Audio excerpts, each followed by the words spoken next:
What's going on, Bulls Nation? Welcome in to a fresh week of the CHGO Bulls podcast. Coming to you live from our studios here in West Loop, downtown Chicago. I'm Peck, Bulls_Peck, Big Dave, with the Chris Pat as always. Bam! BAWL Sports, Will to go Gottlieb, Will_Gottlieb, our pal producer on the controls.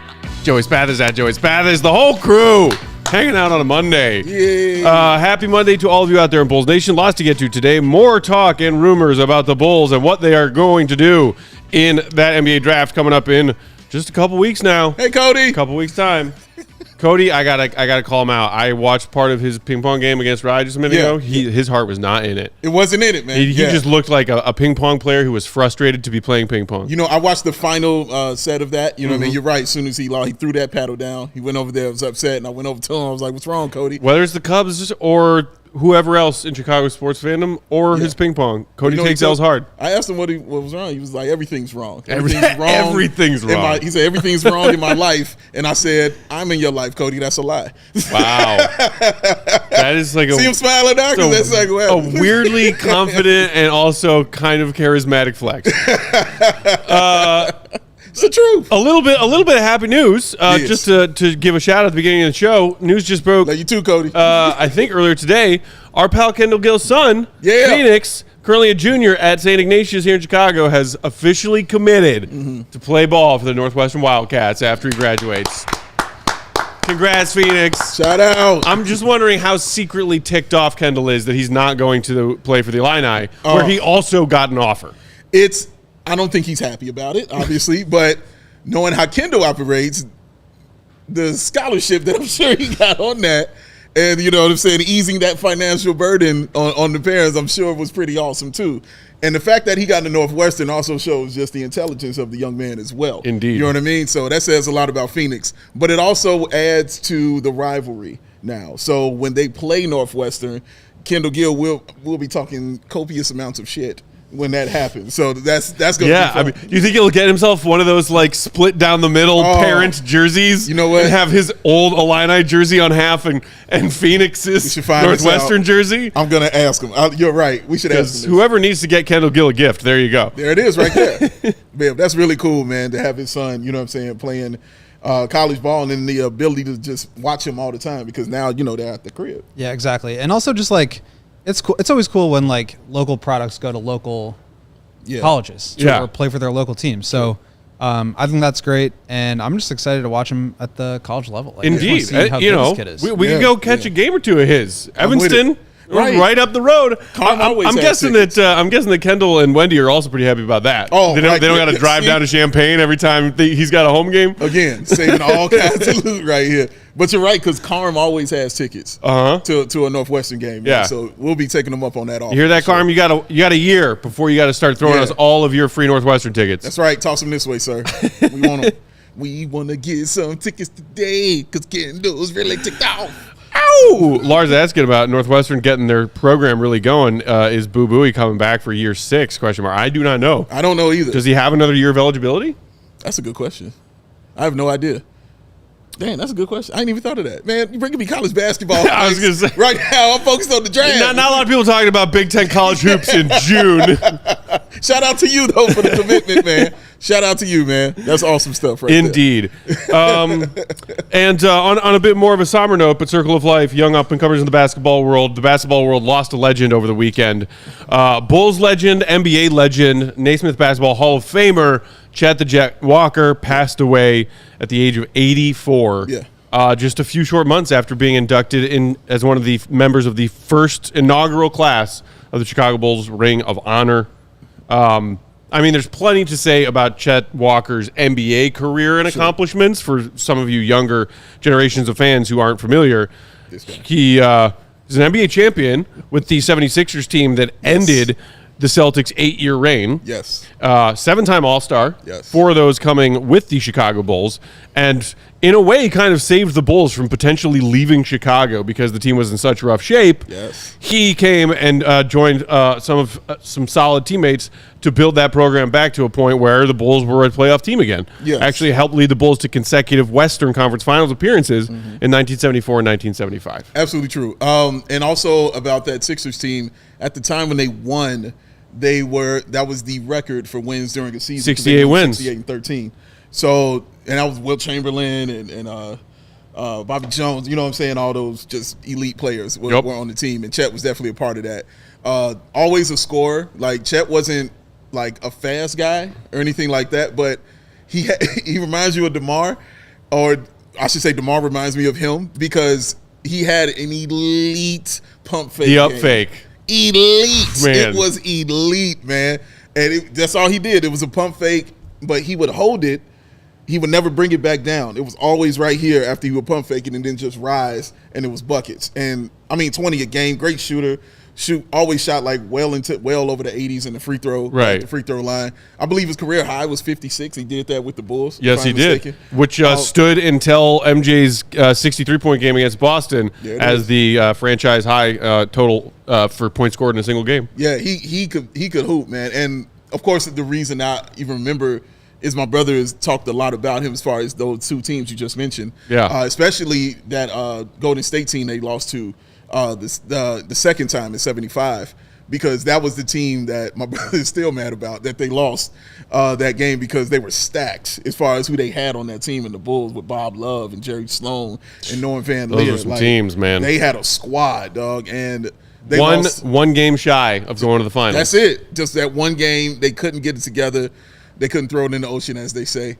And also, that was when the Bulls were in the Western Conference as well. So they lost to the eventual champion Warriors. Yes. James will probably have been more happy they in the Western Conference. Bulls conferences. Yeah, but if the Bulls were in the Western Conference, then we would have way more of those 9 and 9:30 tip-offs like our poor CHGO Blackhawks crew. Because the Blackhawks are a Western Conference team. Thank you for saying that and bringing me back to reality. I'm just saying. I'm not saying. I'm just saying. You're absolutely right. Not that I'm complaining about our work hours from October to April. You're absolutely right, though. Way to bring me back to reality, sir. Yeah, that's very well. How about conferences and make all games start at 5 p.m. Okay, all right. I'm taking over. All right, Grandpa Willie's on it, man. He ain't playing, dog. Right when the early bird done with post game by 9 p.m. every night. Get a van. Get a van now. That's so much to ask. No, it's not so much to ask. It's not. It's not. Lars in the comments saying, R.I.P. Chet Walker had a game ahead of his time. Chet and Bob Love both would ball out in today's game. Yeah, they are prototypical for this. Indeed. Charlie saying, which of those teams were the Bulls now? Well, you don't remember them Bulls team before he got there. Trust me, bro. Yeah. You got to go through that. That's just how that has to be sometimes. You got to go through those things. But, yeah, man. Just like we all had to go through the Tim Floyd years. Well, I guess maybe not all of us did have to go through the Tim Floyd years. True. Joey didn't have to go through the Tim Floyd years. Shout out to Joey for not going through that.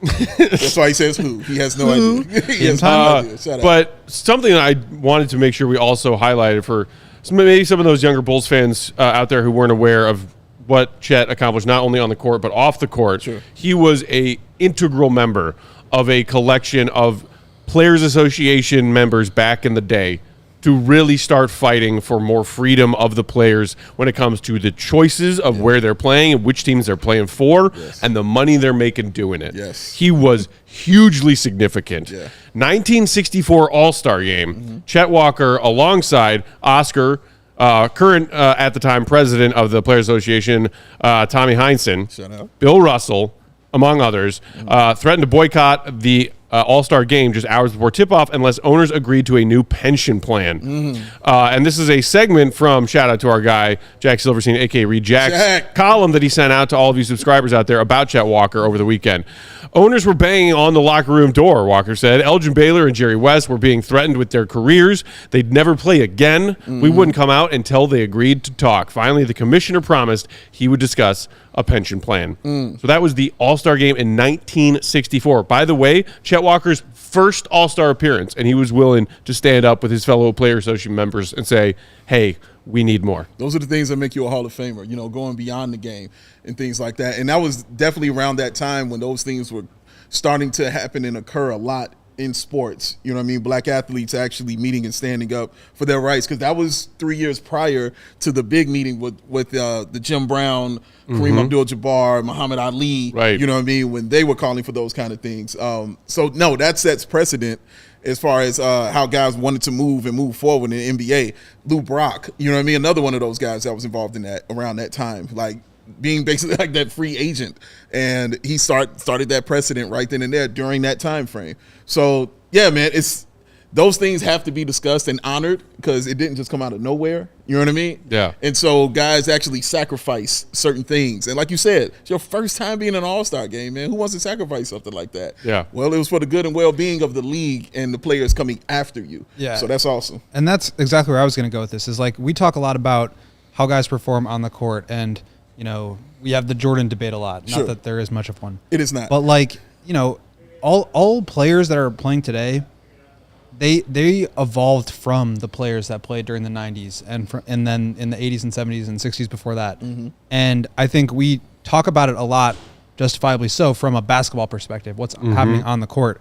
But I think when you learn about some of this stuff that they were willing to fight for and sacrifice for, and how that impacted the way that the game evolved from a business standpoint, right, to where players did have more freedom, and that evolved into what we see today now, where players can sign free agent contracts, players can, have like endorsement deals and things like that. And not only that, but then now we're in such an era of player empowerment where you can demand trades and you can hold out and stuff like that. And so just to understand how, as we know, I love talking about like the luxury tax and the financial elements of the game. And it's so interesting to learn about some of this stuff. And I know we like made fun of the Bulls Ring of Honor this year. Because they failed it miserably. But I do think Chet didn't fail miserably. it shows the value in it to me, because, maybe you don't retire his jersey, but like, he's a Hall of Famer and he's an NBA champion, and he was a All-Star for the Chicago Bulls that was way before my time. And so I don't know too much about him. Right. But I do like that the Bulls and other teams who have done similar things are honoring some of these guys that really mattered in the history of the league and the impact that they had, whether it was direct or indirect. Like you really feel that in the way that the league works today. So yeah, that's a great way to put it. I hope the Bulls Ring of Honor continues to get better. Yeah. And so that we're not only talking about the accomplishments of a Chet Walker when they pass away.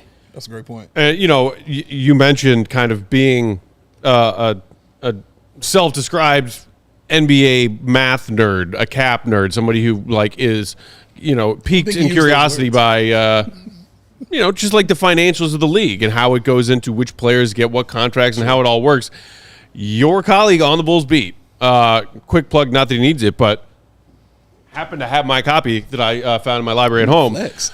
The one and only Sam Smith, author of the Jordan Rules, longtime member of the Bulls Beat, longest tenured member of the Bulls Beat, also has a book called Hard Labor that it is about the early days of NBA players fighting for free agency rights and for more money. Yeah. It is a phenomenally fascinating read. And in this book, and I think our guy Reed Jack pulls a couple excerpts from this book when he was writing about Chet in his Substack earlier, because Sam Smith talks to Chet Walker in this book about these processes back in the day and lawsuits and objections and all the ways that these players were protesting and fighting for the rights of not only them, but as you were saying, generations to follow. When we look at these NBA contracts now and are like, holy bejesus, how are these players making this kind of money? It's the efforts of Chet Walker and some of his, his contemporaries of his time that made it happen. Check out the book Hard Labor by Sam Smith. Fascinating read. Yeah, we talked about last week how this new salary cap is going to allow for players to make like 80, 90, maybe $100 million in a single year on their contract. And like, imagine what Chet Walker would have thought about that. Yeah. That's just like from where they were and what they were fighting for into now, where it is now. Like, I like the salary cap because I like to think about what the Bulls can do and what their options are and how they can make their team better. But at the end of the day, this is a players' league. The players are the product, and the players are the ones that deserve to be like paid and appreciated. And a lot of what they were fighting for back then allows what we see now with these contracts. And so it's an incredible evolution, and it's, I think, really important to look back at and learn more about. And the kind of the sad part of it is that Chet Walker believed that a large part of the reason his NBA career ended when it did is because he was blackballed for being one of the players who, and in particular, was that lawsuit in 1970, the Players Association filed against the league, fighting to block the merger between the ABA and NBA because merging them together would have meant less competition between the leagues and the teams in the leagues to create bidding wars for these players. That makes sense because after his tenure with the Bulls, after that loss, that was his last time playing. His career ended. Yeah. And he walked out as a guy who was still making all-star teams. Right, exactly. And he was still averaging 20, you know what I mean, with the Bulls. He did it in the playoffs as well. So, no, that's a great way to look at it. And, yeah, man, you want to leave things better than you found it. I think that's really what you always just want to do in general. So they made it better for guys in the 80s, who made it better for guys in the 90s, and so on and so on and so on. There's a reason Kendall Gill complains about, or I shouldn't say complain, how he wants to play now because of the money. You know what I mean? Because of the money that they're making. Because he's like, it's more money than he was. And I'm like, well, the people before you are probably saying the same things to him. Right. You know what I mean? So that's kind of how it goes on, man. You just want to make it better than you found it. And Chet was one of those people that definitely did that. Go look up Kendall Gill's career earnings on Hoopside. He's doing just fine. He's doing just fine. But still, I mean, his career earnings are not if he was playing now. We saw MTV Cribs. We did. I saw Kendall flipping through his nice laminated stock portfolio booklet one of those nights when we walked into NBC. I remember that. Man, that binder was this freaking fat. Kendall, baby. Sorry to call you out, Kendall, but shout out to Kendall Gill. He's doing just fine. Shout out to Phoenix as well. Yes. And of course, shout out much love and recipes to Bulls great Chet the Jet Walker. All right, let's take our first break there. We will come back and dive into these latest buzz mock tidbits going around NBA draft people, including more stuff and more talk about the Bulls moving up from number 11 for certain targets. That's on the other side. While we're sharing these sponsors' friendly words and great offers, hit that like button. Do it for Troll Joe. Do it for Chet. Dave, who's first today? Beer. Ah, yes. People drink it. They enjoy it. This fine product. It's delicious. And the way you should do it is that fine product, as he just mentioned, is a cold Coors Light.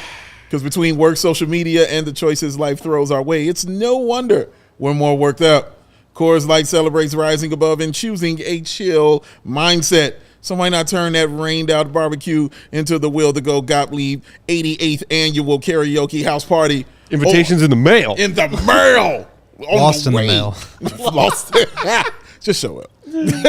Or after a tough loss, settle scores with an ice-cold peace offering. Make the choice and choose chill. Then reach for that frosty, cold Coors Light beverage. Because when those mountains turn blue, you know what to do. Because this is cold as the Colorado. Cold lager, cold filter, and cold package for a smoother finish. So when you embrace a chill mindset, it's a good time to choose chill and crack open that Coors Light and get some of that mountain cold refreshment that's as crisp and refreshing as those Colorado. All right. Make the most out of those time to chill. Choose Coors Light. Have it delivered straight to your door via Instacart by going to CoorsLight.com/CHGO basketball. That's CoorsLight.com/CHGO basketball. Celebrate responsibly. Coors Brewing Company, Golden, Colorado. Woo! Speaking of Colorado, yes, you can find yourself some wonderful cannabis products in that state. I've been told. They were one of the frontier leaders in the world of recreational, legal, and safe cannabis usage.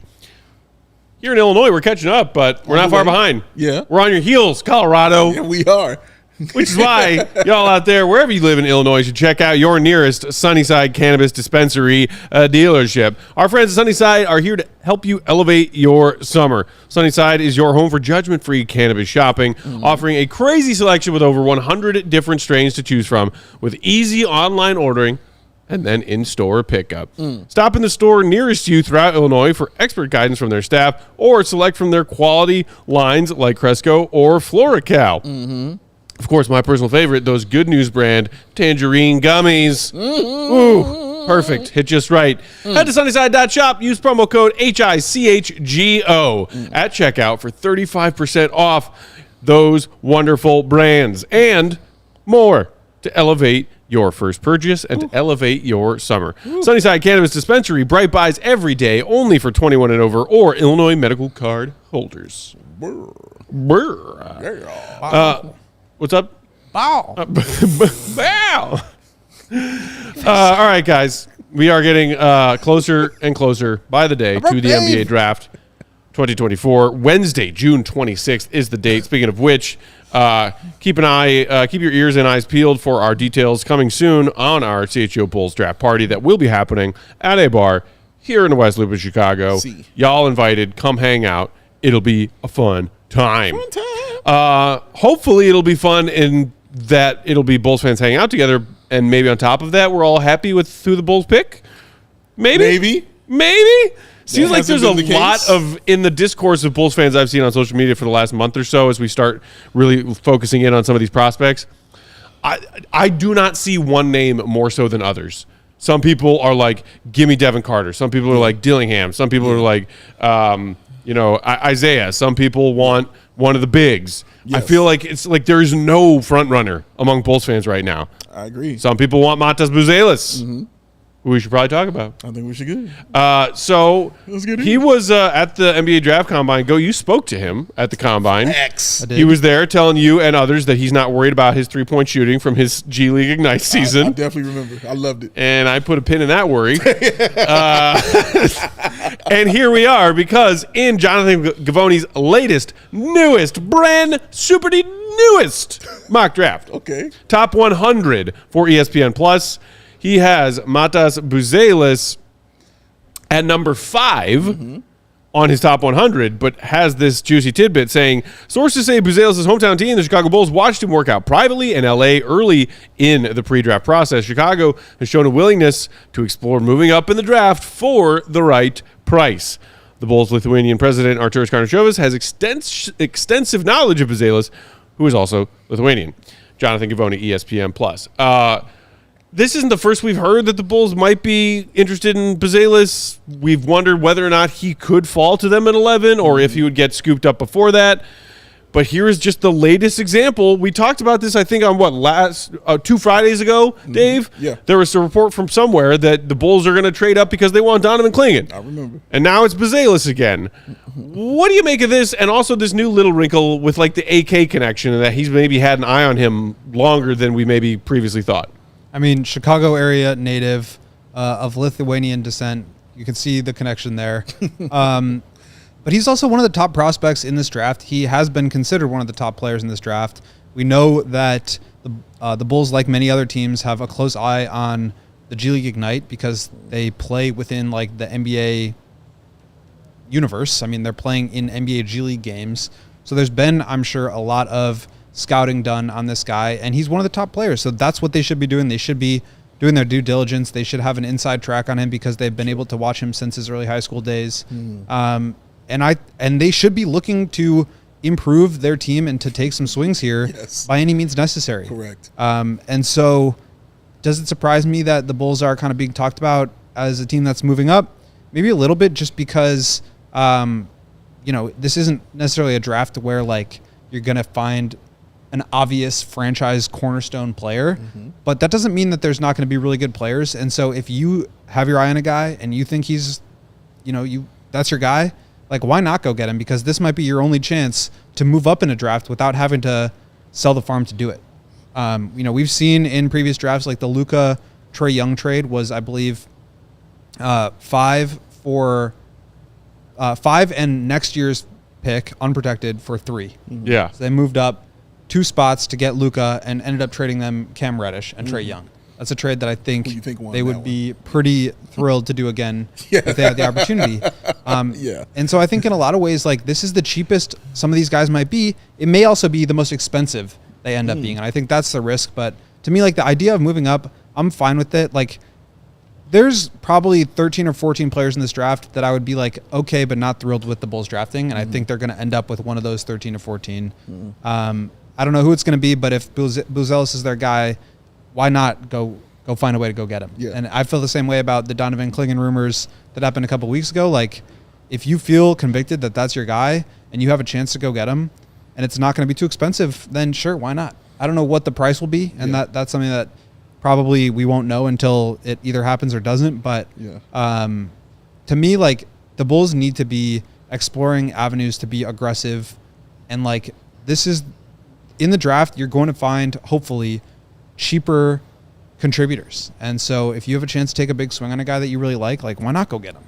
So I want to pick your, before I go, I want to pick your brain a little bit. I have several questions. Where do you have Buzelis in this draft? So I'm a little bit lower on Matas. The shooting does concern me. I know we talked about, how he said that was not a big problem for him. But to me, so Buzelis measured 6'8" and 3/4 with a 6'10" wingspan, 38-inch vertical. He's going to be 19.7 years old on draft night.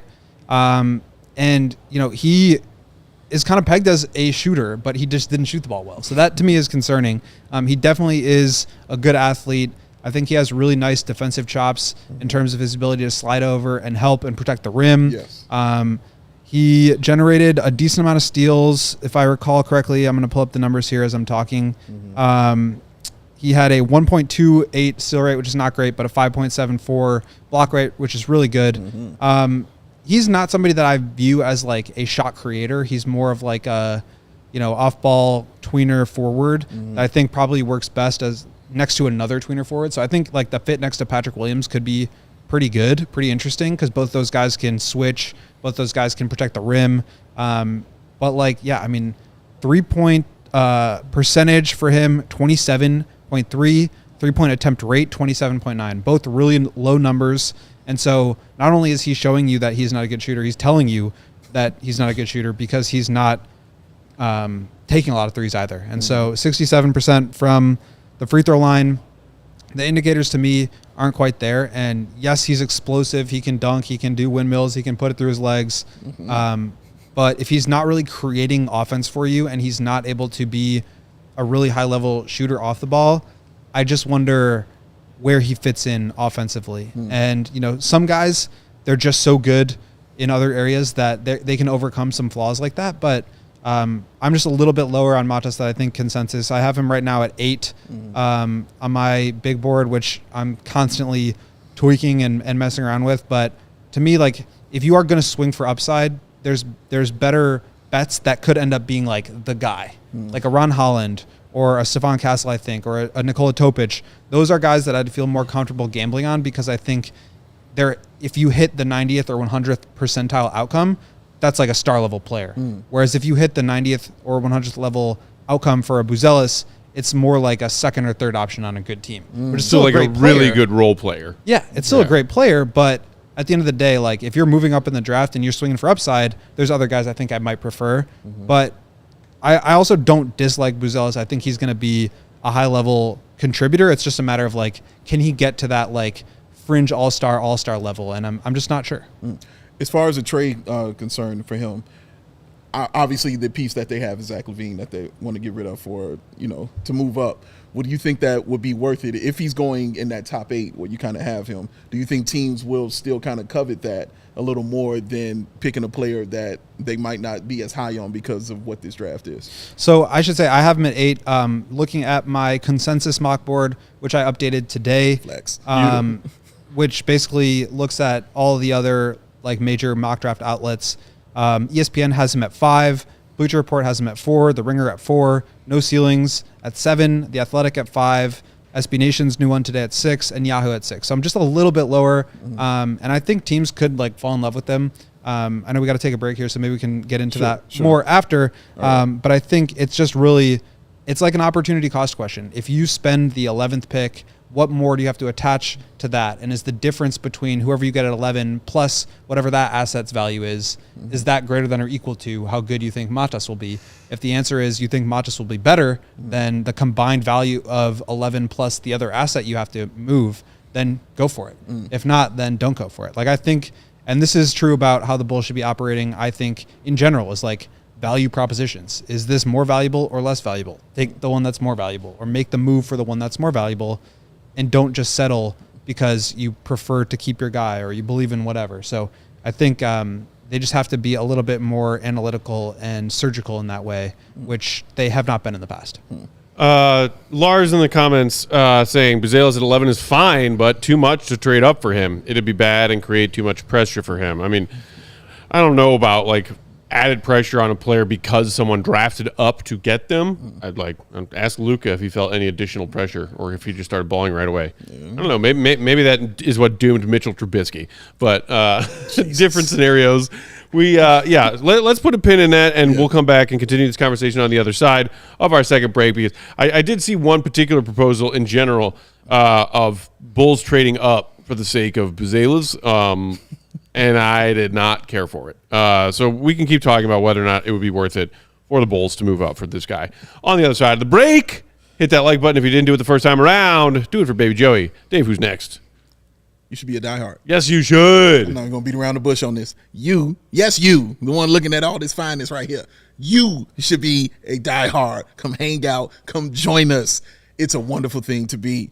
Why? Why is it a wonderful thing to be, man? Well, of course, let me break it down for you one time. Because you're cool like that. Of course, you're going to get the podcast and the live shows every day. We already know that. Of course, you're going to get the post-game, you know what I mean, and the pre-game that come with it. And, of course, go live from the UC doing his thing in parts unknown, wherever he broadcasts from. But the premium written content, guys, is what it's all about. And I've said this a million times. Reading the stuff Will writes, especially this draft board, will make you a smarter and better fan. Is exactly what he does. He hits your brain and your mind too.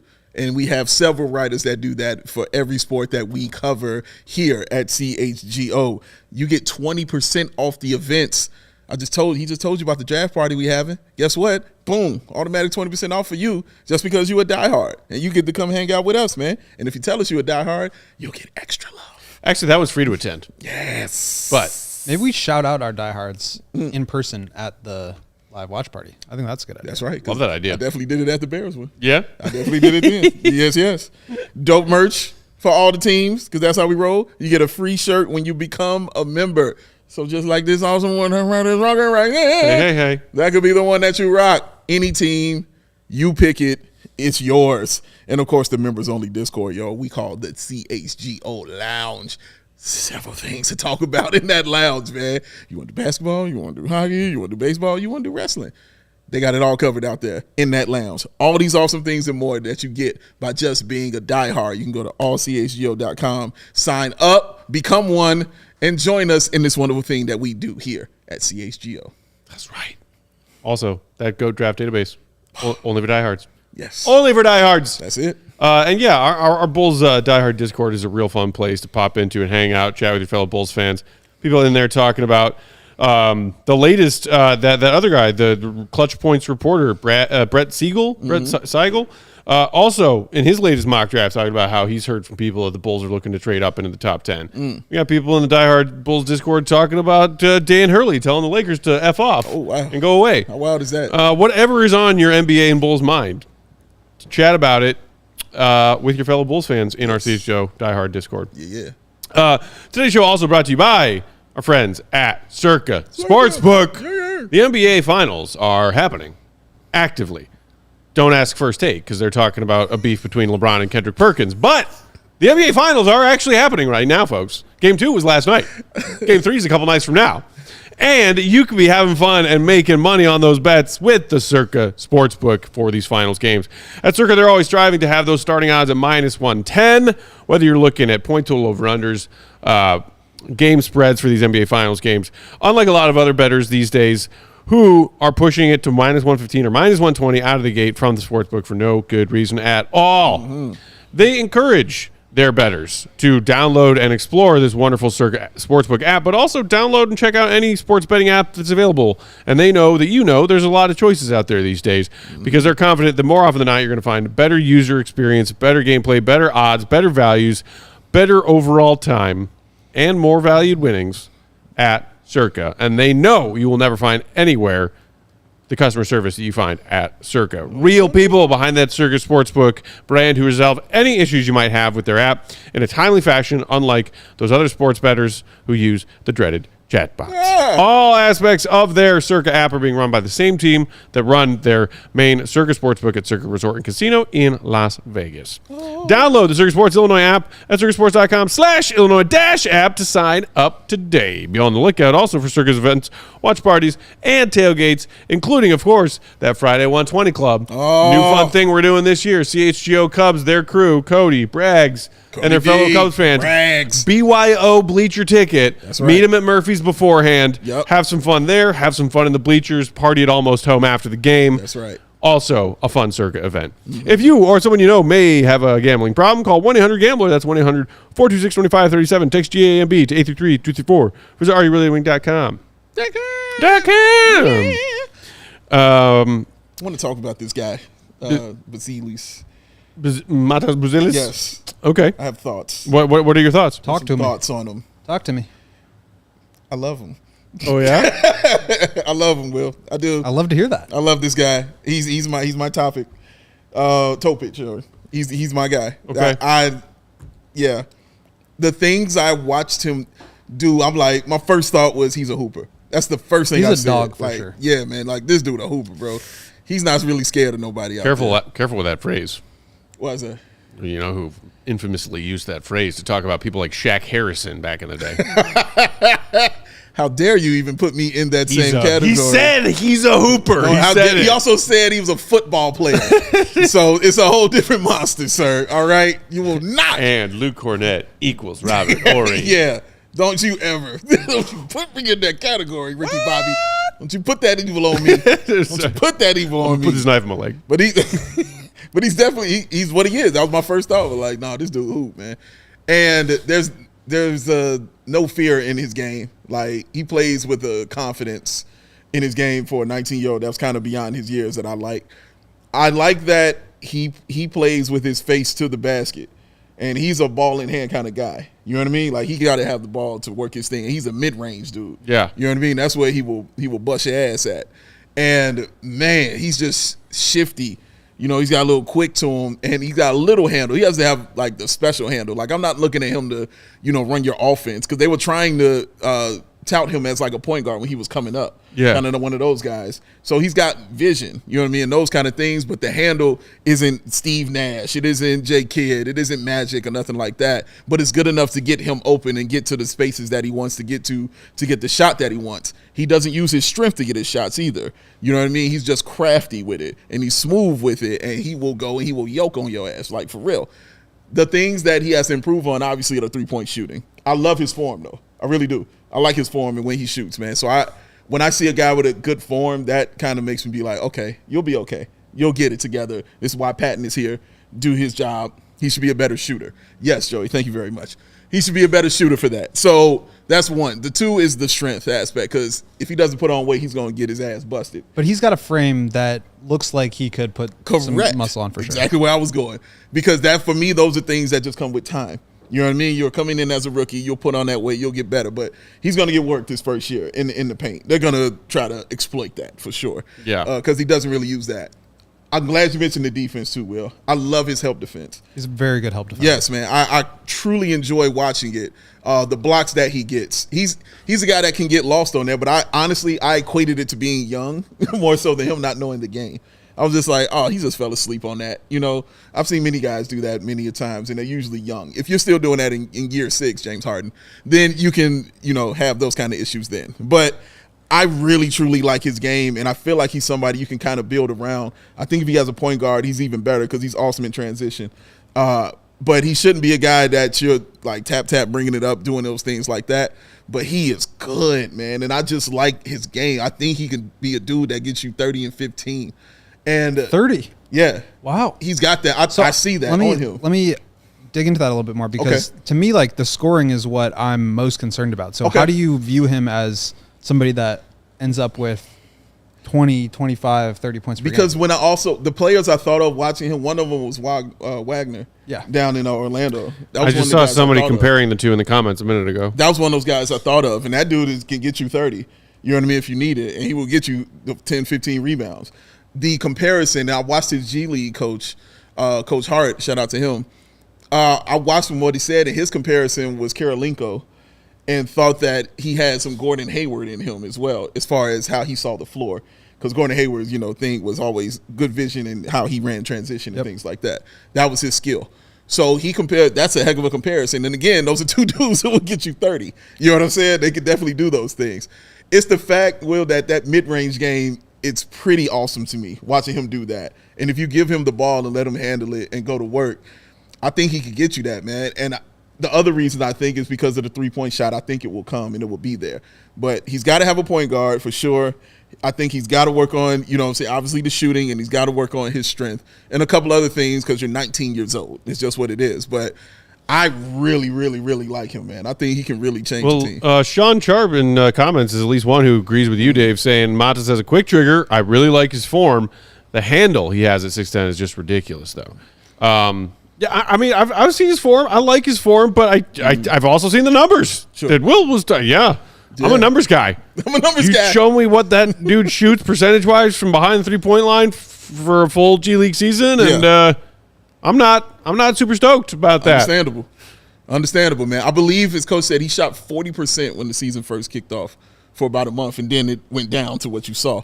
But he, like Will said, he wasn't taking a lot. You know what I mean? Not a huge rate or anything like that. Yeah. But just looking at it, I'm like, no, that dude can shoot. That was my thought. Well, it wasn't like watching Dalen Terry when I saw him shoot. Yeah. But I was like, no, he needs to rebuild everything and start over, and then he could get to a shot. Yeah. But when I first saw Dalen Terry shoot, I was like, oh my God, Bill Cartwright had sex with a wood chipper. What? So I'm gonna just go right by that one. It makes sense if you think about it, but the one area I think, like, even if you do buy the scoring, and I'm not sure that I do, but I'm definitely open to it. Sure. Like, I think in order to be like a A1 player, and maybe that's not what you're saying he is. Go ahead. I think you need to be a good passer. You don't have to be like a great facilitator, but like you have to be a good passer. Right now, he is not that. He averaged 2.2 assists per 75 possessions and 9.7 assist rate. That's lower than everybody else in the top 10. That's not great. Ron Hollins, his teammate, had a 19.7. Shout out. To put that in perspective. Stefan Castle, 18.4. And then you get into some of the point guards. That's like in the 30s. Topic, 33.9. Yeah, Topic. Isaiah huge. Collier, 30.9. So his assist percentage is lower than Donovan Klingen's. And yet the turnover percentage is higher than just about anybody else's in here too.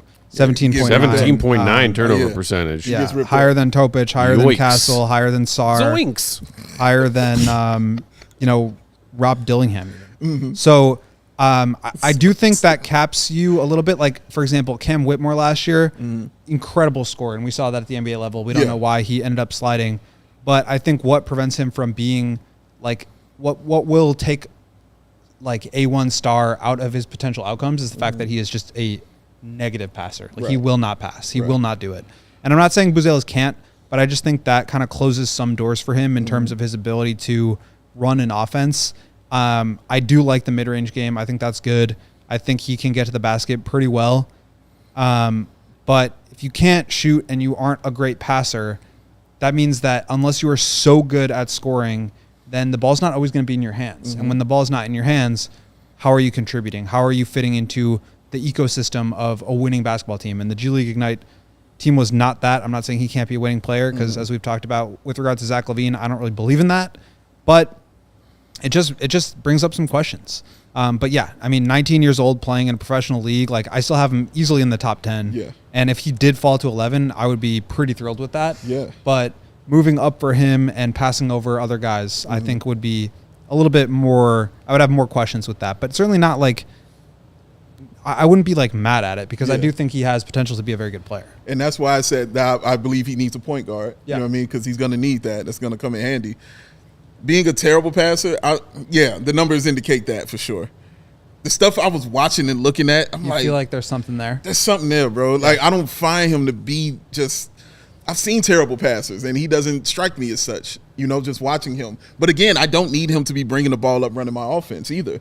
Yep. I don't feel like that's his game. I don't need that. If I need you to bring it up because they're double-teaming somebody else and they won't let him get the ball, he can do that. Fine, cool. Get there, get the ball to somebody, get to your spot, run the play. But as far as him being the top of the key, calling stuff out, doing all that, no, absolutely not. That's not his game, and I don't need him doing those things. But, man, there's something there with this kid. When I'm just sitting there watching him and watching his game, that just, I'm like, this can definitely translate to the NBA, like, immediately. Like, he excited me, like, just sitting there watching him and the things that he does. And, again, that confidence and that IQ that he has on both sides of the floor will keep him on the floor, because even if the offense isn't going, that defense is going to be working for the Bulls. And they've shown, at least AK has shown, the guys that he likes drafting have to be defensive guys. Yep. You know what I mean? When you're talking Patrick, when you're talking Dalen, when you're talking Julian, when you're talking Ayo, like, these are all guys who are defensive guys when you think about them. So you have to have those things, because that has to put you on the floor. But I think he can be good in this league, man. There's something there for me when I watch him. So let me just kind of like pose it this way to you guys, because I'm not like anti Matas Buzelis. I'm just like maybe a smidge lower on him than others. And I've also said, like, I don't think the Bulls should be drafting based on who they have on their roster right now. Sure. But I think we can also agree that, like, it's unlikely that they rebuild. It's unlikely that they tear it all down. So let's think about Kobe, Ayo, and Patrick Williams as, like, the core building blocks of this team. Kobe, Ayo, and Pat, yes. In 3 years from now, after DeMar's next contract, does Buzelis look better there? Does Stephon Castle look better there next to those guys? Like, who do you feel like he fits best in that role? Because I think it actually does look really good next to Patrick Williams in between Ayo. I think that really could work. The question is more just like, if you're trading up for this guy, is there somebody who you think might work better? Is this someone with the young guys, you're saying? Exactly. I don't know. I'm sure there is if I sit and I just actually run through my brain. But I'm just thinking about what Matas fits, and I just see it so easily when I watch it. Even when I'm thinking about throwing Dalen Terry out there and Julian Phillips out there with him, like, I don't think that misses a beat or changes anything with him out there on the floor. But they're going to need a ball handler. Like, somebody's got to handle the basketball and run those plays and get it out there. Like I said, he's a ball-in-hand guy. So he's going to have the ball if he's going to be a mid-range threat and be that kind of player, for the Bulls. But as far as fit, I'm sure there are other better fits out there.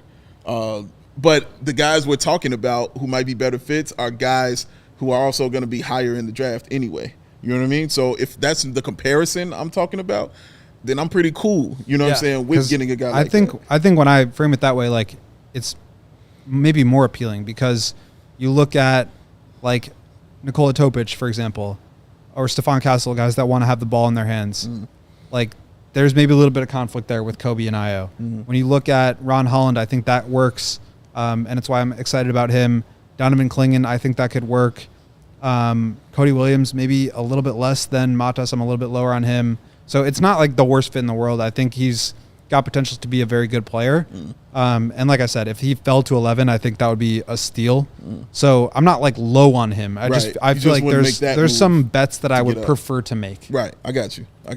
You want to make that move to trade up to like 8 or 7. You know what I mean? And like, look, if Sarr, Castle, Topic, Reed Shepherd, Ron Holland, Rob Dillingham, Donovan Clingan are all off the board, and he's there at 8, and you've got a chance to maybe move like that Portland pick and your pick.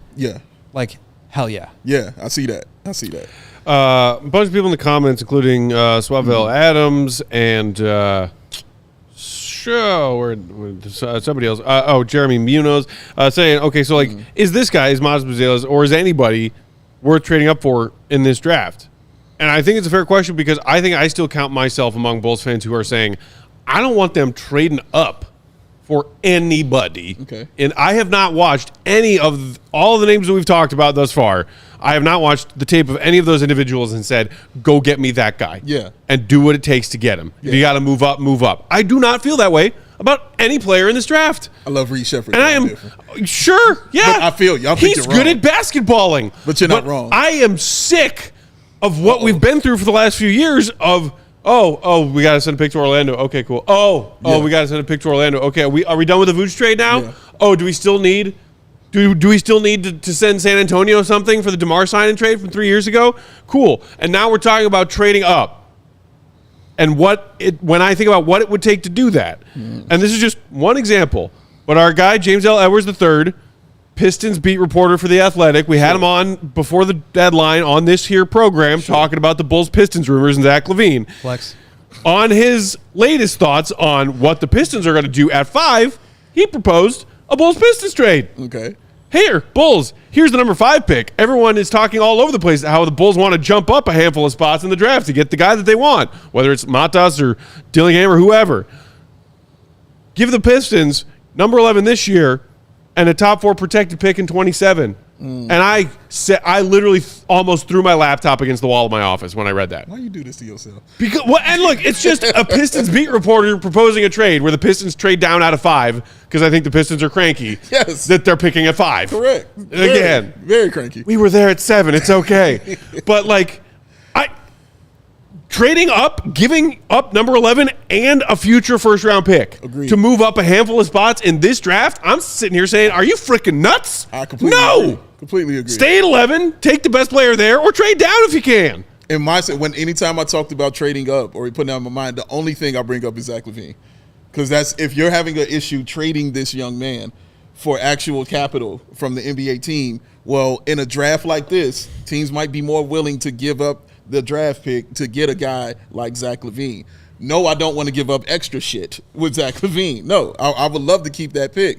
But that's what I think of when I talk about a trade is what you going to give me for Zach? Would you give me a pick for Zach LaVine? And I think you could. I think you get a pick for him. Yeah, or Caruso. But I think... Oh, definitely Caruso. I want 2 for Caruso. I like, for me, I think this is like a fake trade I've been sitting on that I think makes a lot of sense. Go trades? 11 plus Zach LaVine for 5 plus Isaiah Stewart. You get your backup big to replace Drummond, who's making $15 million a year. You save $28 million on this contract, and you move up from 11 to 5 in the draft and have a chance to draft your guy, whether it's Buzelis or someone else. I think that's the kind of trade that could make some sense for both sides. Basically, if you're the Pistons, you're not really giving up that much. You've already got a backlog of centers that you can't play all at the same time, and you're basically moving down 6 spots in the draft to get Zach LaVine. Like that's a great deal for both sides, I think. Yeah, I think so too. So I think that's the kind of deal that could work. But here's the other thing, and I'm not saying I agree with it, but like AK has said, we're going to have to get creative again the way that we did in 2021. Like, how did they get creative in 2021? They traded future picks. Stupid. If they're unwilling, and I think there's a reason they have not been willing to do that in the past or in the recent past. Sure. They've seen how those trades have gone. It has not gone well. So I think there's a hesitancy to move on from some of these guys, but there's also a hesitancy to move on from the players because they haven't traded any of those guys either. They know they need to trade Zach now. Sounds like maybe they don't want to trade Caruso. They may have to because he may walk in free agency next year. And if you can't retain him, then you absolutely must trade him. But they don't make the play-in tournament next year without him, Will. But if you're unwilling to trade draft picks, if you're unwilling to improve the value of your own draft pick, if you're unwilling to trade players, like nothing's going to happen. And that's why nothing has happened. Correct. If you can't part with anything if you're clutching your pearls too much, you're not going to make any trade. So they have to make some changes. And I think in the past, the ones that we've seen them make are ones with future draft picks. Yeah. And so if that's what they're saying, we're going to get creative again the way that we did in 2020 and 2021, maybe the future picks are what's going out. And I agree with you, though, like trading a top 4 protected pick to move outside of the top 4 in this draft, no way I'm doing that. Yeah. But like that Portland pick, that is probably going to be a second, but still appears to be a first for now. Like I would trade that to get help now. And especially like for a young player that you feel like could be a foundational piece. Like I'm much more inclined to trade for youth that can help build towards the future than to trade for another 33-year-old that can help now. And that you're like by the time that their contract ends with you, that pick still won't have conveyed. Correct. That's where I think they get tricky. Like the last year, the Vooch trade, they had to re-sign him in order to still have Vooch by the time that pick conveyed. Always hating on the older guys, Will. Always hating on the veterans. I'm an ageist. Joey, I'm curious. I'm always asking you your opinion on the draft guys out here. So I'm curious about yours on Matas and how you feel about him.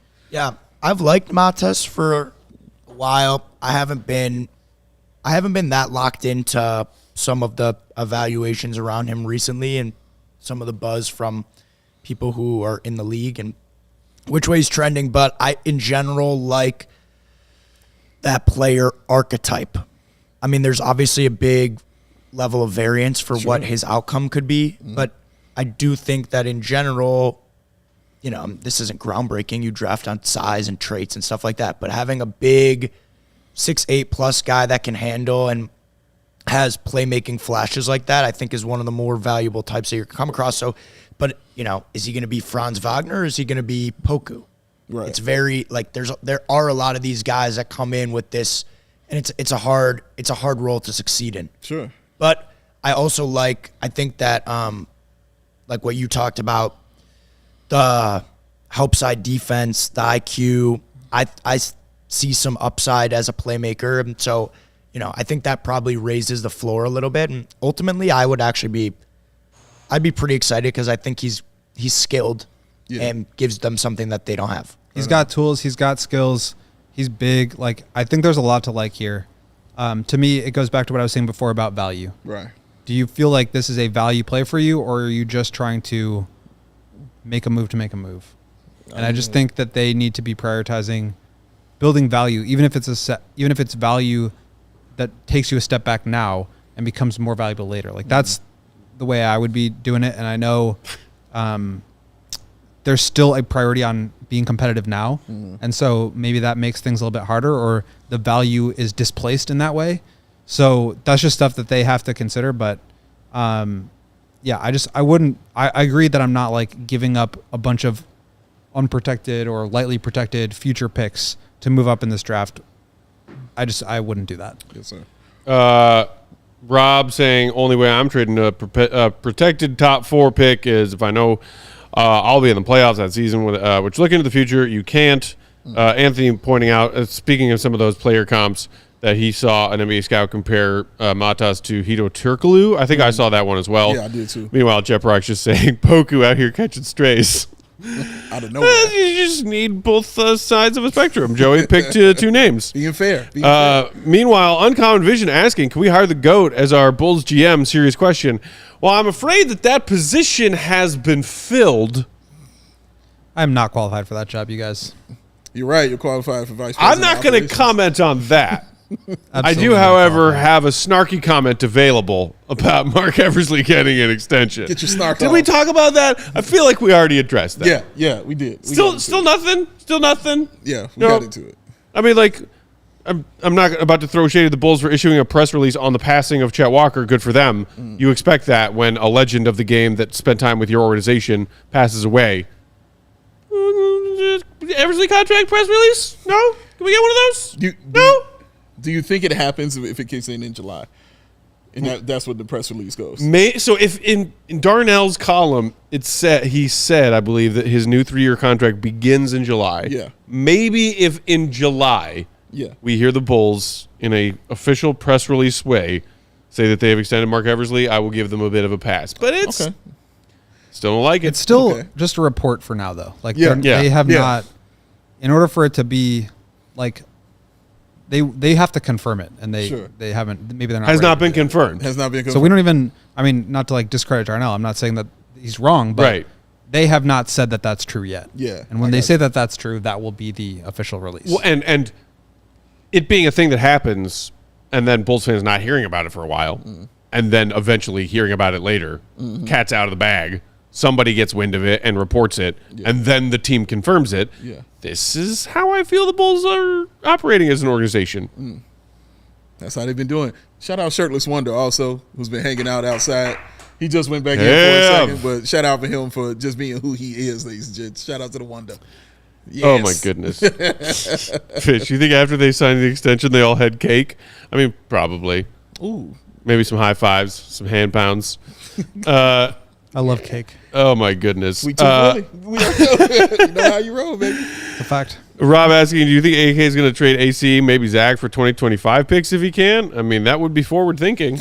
It would be. It would be forward thinking. That's going to be interesting to see. Will they be that forward thinking of an organization, when it comes to this kind of stuff? And again, this is the exciting thing for me about this draft in particular, even though it's weak, is because the Bulls are in a position where they have to do something and they have to change. So I'm interested in who you're looking at as far as your draft, who you're looking at as far as your keeping, and what kind of trades you're talking about making, because you honestly have to hit on all of them. because of what you've done in the past, these past couple years. You've got to hit on all three of those things, man, if you're going to move forward and be a better roster. It's just what you got to do. And like, even if AK is really prioritizing like next year, and that's like the single most important thing and the only important thing to him, getting a future pick for Zach, you can trade that and you can package that with other stuff to get you help now. And I think like there has to be a flexibility to like not just making one move, but maybe the move that gets you to the next move. And I think like it's okay to sidestep or to collect a different asset to then try to flip that. And I think they're just going to have to be open to making multiple transactions this summer because that's like the only way that this will possibly work. Yes. Multiple transactions, one of my favorite phrases. Anthony asking, does Billy have any input in the draft? My guess would be that yes, he is having conversations with AK, Eversley, and everyone in their scouting department about all of these players. I doubt he is like saying, I'm sure he's like saying, I like this guy. I doubt he's saying like, I don't think his like voice is, this is just a guess, but I can't imagine that the Bulls are making decisions based, like personnel decisions based on the head coach's opinions about things. The only thing that goes against that is the new Bulls Windy City head coach. That's not a personnel decision. But that could be just throwing Billy a bone and say, here, we're going to hire your son to coach our G League team. That's still looking out for Leave us alone about the rest of the goings on here.